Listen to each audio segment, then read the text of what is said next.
Ok, alors aujourd'hui, je te montre comment préparer une tablette de chocolat maison avec seulement 2 ingrédients. C'est une recette rapide, sans lait, sans sucre et qui se prépare en 5 minutes chrono. Parfaite pour un petit plaisir chocolaté, mais attention, c'est très riche en calories et en graisses saturées, donc à savourer avec modération.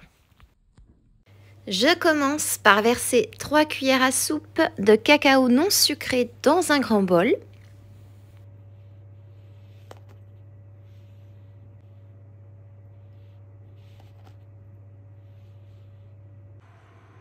Puis j'ajoute 100 ml d'huile de noix de coco désodorisée, fondue si besoin. Je mélange le tout à l'aide d'un fouet jusqu'à obtenir une texture bien fluide et homogène.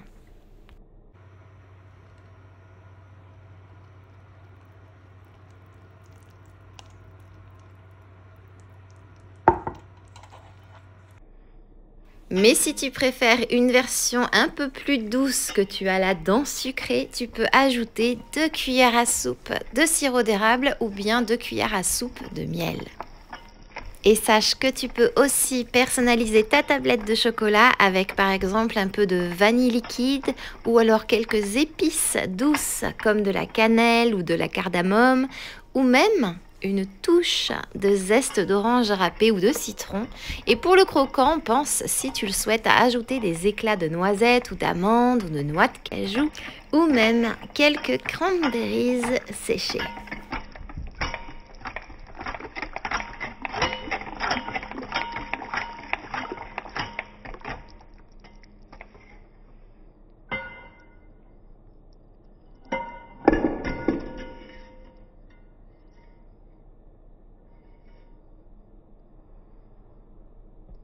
Ensuite, je verse mon mélange dans un moule à tablette de chocolat ou tout simplement dans un petit moule à cake recouvert d'une feuille de papier cuisson.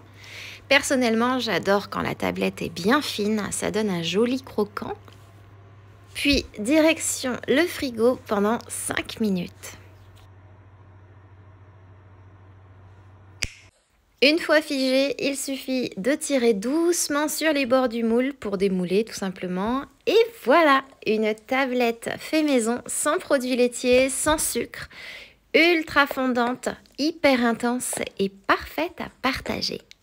Mais encore une fois, attention à la teneur en calories, ce chocolat est délicieux, mais il est à savourer à petite dose comme un petit plaisir occasionnel ou pour faire un joli cadeau à une personne végane ou alors même pour dépanner quand tu as envie de chocolat mais que tu n'en as pas à la maison. Et la question que je me posais à ton sujet pendant que je préparais cette délicieuse friandise rapide était la suivante. Qui t'a transmis l'amour de la cuisine? Et si jamais c'est venu tout seul, te souviens-tu du pourquoi tu t'y es mis? Hâte de lire ta réponse en commentaire et en attendant moi, il ne me reste plus qu'à te souhaiter une délicieuse dégustation.